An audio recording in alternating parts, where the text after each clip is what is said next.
Ya, sekarang saya akan lebih teknis membahas soal gerakan baru dari Biblikos. Sifu Yonatan Purnomo ini, dia mengatakan bahwa Alkitab yang dia sekarang sedang terjemahkan, yang nanti akan dijual umum, itu adalah Alkitab kanon istilahnya dia. Saya coba kejar sebenarnya dalilnya apa menyatakan itu tanpa kesalahan, lalu kanon siapa yang mengkanon. Rupanya di dalam 2-3 video itu dia menyebut kanonisasinya dari Konsili Kartago. Saya mencoba mencari referensi ya, karena saya juga heran. Yang diterima di dalam gereja seluruhnya adalah, terutama Reform, itu adalah 7 konsili oikumenes.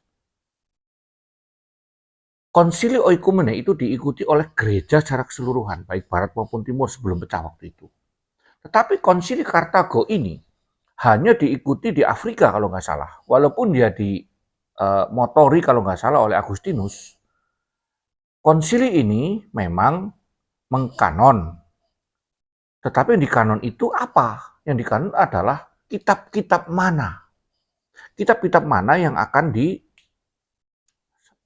buku-buku atau tulisan apa yang dimasukin ke dalam kitabnya orang Kristen. Dan yang menarik kemudian, mereka memasukkan tidak hanya 39 kitab PL, tetapi juga sekitar 8 Deuterokanonika, ada Yudit, Tobit, kebijakan Salomo, suratnya Yeremia, Baruk. Nah, persoalannya kemudian begini, apakah kanon dari Kartago itu harus kita terima semua? Sehingga ada katakanlah 39 plus 8 apokrifa ini harus dipakai juga oleh orang Kristen.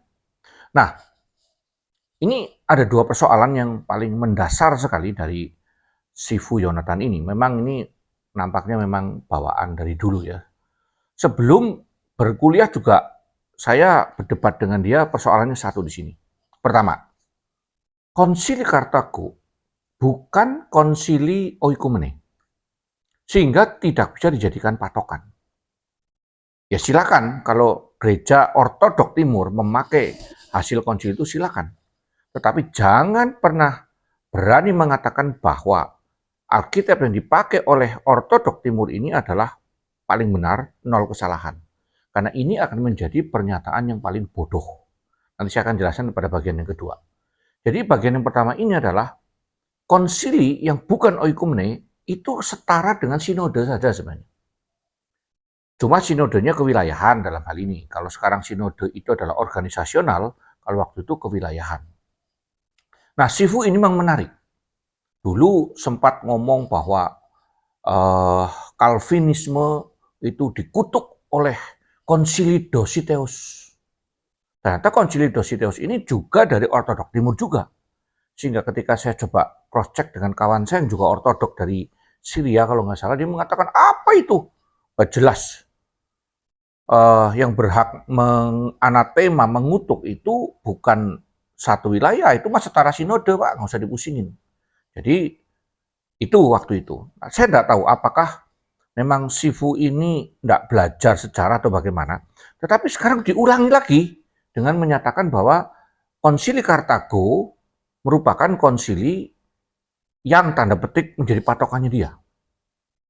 Oke, itu satu ya. Jadi persoalan yang besar sekali bahwa keputusan gereja dalam satu wilayah yang tidak diendos dan tidak diakui oleh gereja pada waktu itu tidak bisa dijadikan patokan untuk gereja secara universal. Karena yang kedua. Yang kedua adalah bahwa konsili itu pun, Kartago itu pun tidak menentukan satu kodeks, tumpukan buku yang udah jadi. Tidak. Dia hanya menentukan tulisan mana yang boleh dimasukkan sebagai kitab suci oleh orang Kristen yang mereka pakai waktu itu. Sehingga adalah sebuah kebohongan kalau Sifu Yonatan ini itu sekarang mengklaim bahwa dia punya kanon yang ineran, sehingga ineransi Alkitab istilahnya hanya ada di gereja ortodok timur ini. Menurut saya ini sebuah kebohongan publik ya. Bahkan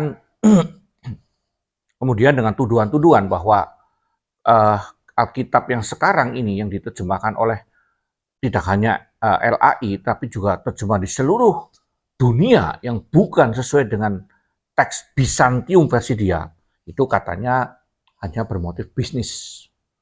Tetapi jujur saja, sekarang saya justru mengatakan bahwa kemungkinan besar proyek penerjemahan ini memang menyangkut miliaran rupiah.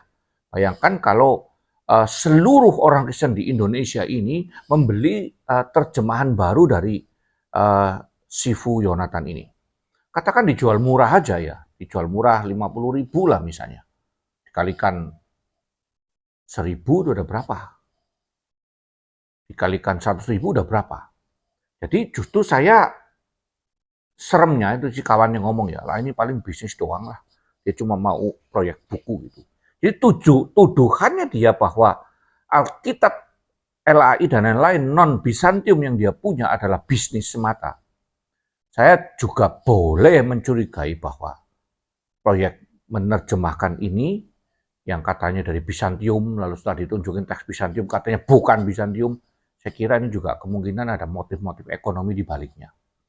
Tetapi ya sudahlah, kita menunggu saja. Tetapi saya kira ada dua kesalahan yang mesti diperhatikan dari Sifu Yonatan ini tentang konsili Kartago ini.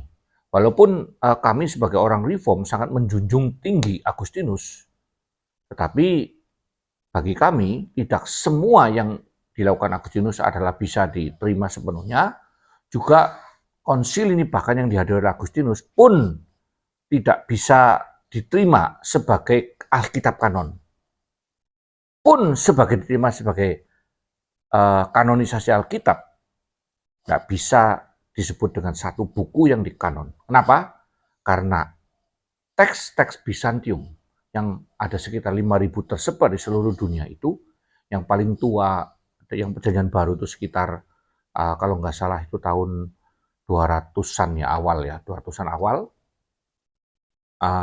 akhir abad kedua, 190 sekian sampai 200-an awal, itu nggak ada tuh buku-buku yang diomongin itu.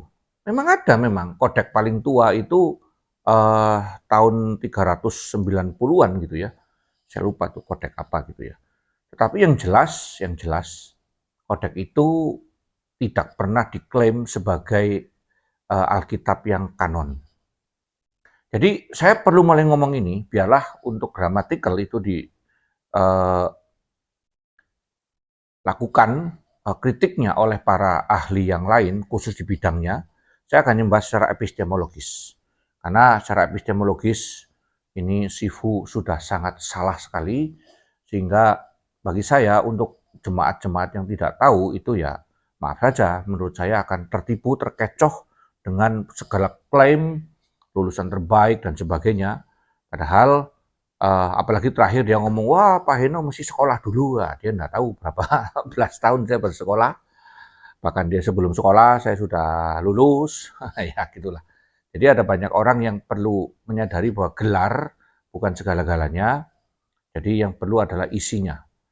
Nah, saya akan nanti membahas di bagian-bagian lain. Nantikan aja bahasan saya tentang Biblikos ini yang akan terus saya akan berikan agar mencerahkan orang-orang awam, tidak mudah dibohongi atau disesatkan oleh klaim-klaim yang tidak mendasar.